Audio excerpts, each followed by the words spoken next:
અમે આંધી વચ્ચે તણખલાના માણસ, અમે આંધી વચ્ચે તણખલાના માણસ, પીડા શ્વાસની તુચ્છ ઘટનાના માણસ. અમે આંધી વચ્ચે તણખલાના માણસ, પીડા શ્વાસની તુચ્છ ઘટનાના માણસ, ફટાણાના માણસ, મરસિયાના માણસ, અમે વારસાગત સમસ્યાના માણસ. ફટાણાના માણસ, મરસિયાના માણસ, અમે વારસાગત સમસ્યાના માણસ, કદીથી સદીની અનિદ્રાના માણસ, પ્રભાતોની શાશ્વત પ્રતીક્ષાના માણસ. કદીથી સદીની અનિદ્રાના માણસ, પ્રભાતોની શાશ્વત પ્રતીક્ષાના માણસ. મેં આ ક્ષેત્રોને પરિપૂર્ણ સમર્પણ કર્યું છે.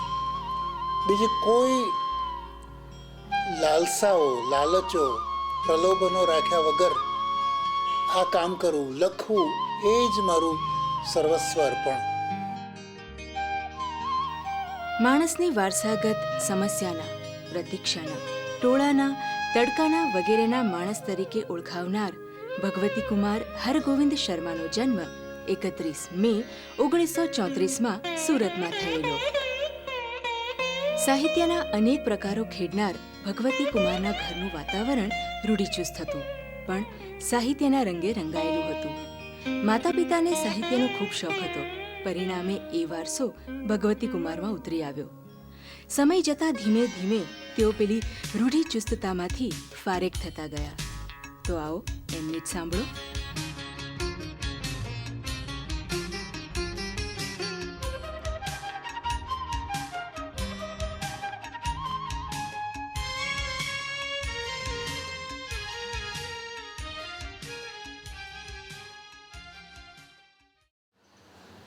મને લાગે છે કે સાહિત્ય પ્રવૃત્તિ સહિતની કોઈ પણ કળા પ્રવૃત્તિ કરવા માટે જ હું સર્જાયેલો હતો. મારા પિતા હરગોવિંદ શર્મા સામવેદના મહાપંડિત હતા.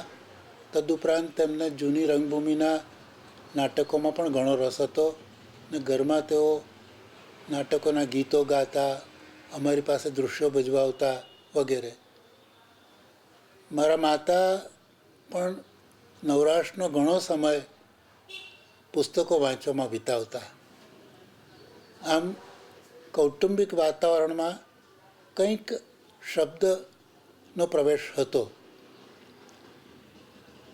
અમારા પરિવારમાં એક તરફ વિદ્યોપાસનાનું ભરપૂર મહત્ત્વ, મહિમા એનો, તો બીજી તરફ નબળી આંખો એ પણ અમારા પરિવારનું એક સતત ચાલતું આવેલું લક્ષણ. હું પણ 8-10 વર્ષનો હતો ત્યારથી ચશ્માના, જાડા કાચના ચશ્મા હું પહેરતો થયો.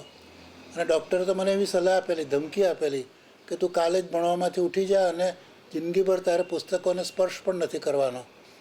પરંતુ નિયતના વિધાન એવા હતા કે ભણવામાંનો મારો રસ ચાલુ રહ્યો. પણ પછી એવું બન્યું કે 50માં SSC થયા પછી સંજોગો વશાત મારે ત્યારે અભ્યાસ આગળ ન વધારી શકાયો. પરિણામે મને એકદમ અવકાશનો અનુભવ થયો. એમાં મેં મારી પ્રિય પ્રવૃત્તિઓ પૂરજોશથી શરૂ કરી. હું નાટકોમાં કામ કરતો, ગાતો, વાજિંત્રો વગાડતો, ખૂબ ચિત્રો કરતો અને પછી વાંચવાનો તો મને અનહદ શોખ હતો. સુરતની બધી લાઇબ્રેરીઓના પગથિયાં હું ઘસતો. એમાંથી 1-2 વર્ષ પછી હું લેખન માર્ગે વળ્યો. કવિતાથી શરૂઆત કરી, પણ મારામાં જે શિશ્રુક્ષા હતી એટલી પ્રબળ હતી અને ખાલીપો ભરવાની વૃત્તિ એટલી તીવ્ર હતી. હું કંઈક કરી રહ્યો છું એવું મારું અસ્તિત્વ સિદ્ધ કરવા માટે હું એટલો બધો ઉત્સુક હતો કે મેં લેખનની બધી જ વિધાઓ પર કામ શરૂ કર્યું અને વાર્તાઓ, નવલકથા વગેરેમાં મેં ઝંપલાવ્યું. બાળપણથી જ ભગવતી કુમારને કવિતા માટે ઘણો પ્રેમ. ગાંધીજીના મૃત્યુના દિવસે જ તેમની કલમમાંથી પ્રથમ કવિતા અવતરી. એ વખતે સાહિત્ય ક્ષેત્રે પોતે આટલું બધું યોગદાન આપશે તેવી એમને કલ્પના પણ નહોતી. 1954થી એક પ્રૂફ રીડર તરીકે ભગવતી કુમારે જીવન કારકિર્દી આરંભી. થોડા સમયમાં એ જ વર્તમાનપત્રના કાર્યાલયમાં તેમણે નોકરી મેળવી અને પછી સમય જતાં એ નોકરીમાં પ્રમોશન મળતા તેમણે પત્રકારત્વની દુનિયામાં પ્રવેશ કર્યો. પત્રકારત્વને મેં એક વ્યવસાય તરીકે અપનાવ્યું, પણ મેં એમાં માથાબોળ ઝંપલાવી દીધું. કોઈ પણ કામ કરવું એમાં દિલચોરી કરવી એ મારી પ્રકૃતિ જ નથી. પત્રકારત્વમાં મેં બધા ક્ષેત્રે કામ કર્યું, પણ તે સાથે વિચારોનું સંતુલન, તાટસ્થ્ય વગેરે જાળવવાની મને સરસ તાલીમ પણ અમારા અખબારમાં મળી.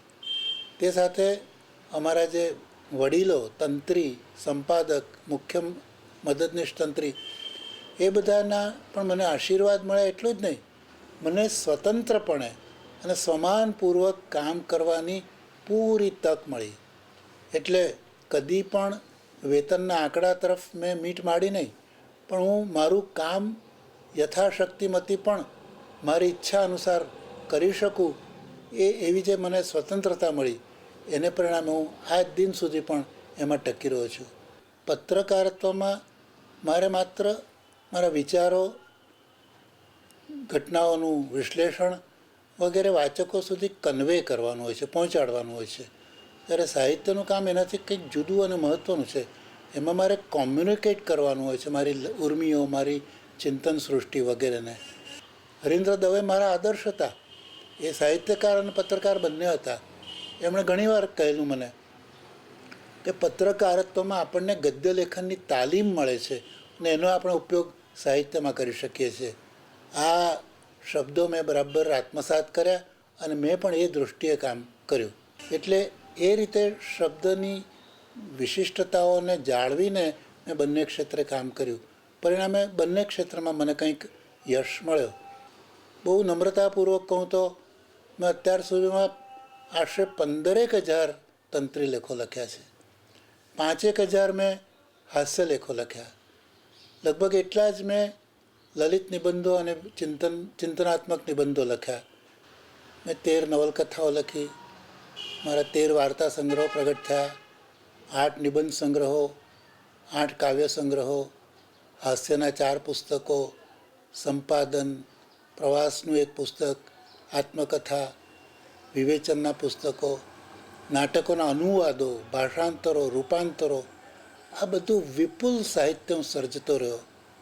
શબ્દની શક્તિમાં મારો એટલો બધો વિશ્વાસ બેસતો ગયો કે એને વિવિધ રીતે તપાસી જોવાની, મારી શક્તિઓનો ક્યાસ કાઢવાની મને સતત ઝંખના રહી. અને છતાં સાહિત્યના શબ્દની વર્જિનિટી, એનું કૌમાર્ય, એનું સૌંદર્ય, એનું લાવણ્ય જળવાઈ રહે એ માટે હું પ્રયત્નશીલ રહ્યો. વિશ્વ જેવું જ સાવ જર્જર છે, વિશ્વ જેવું જ સાવ જર્જર છે, કાયમી તોય મારું આ ઘર છે. આ સમય દરમિયાન ગઝલ જેવા કાવ્ય પ્રકાર પર હાથ અજમાવ્યો.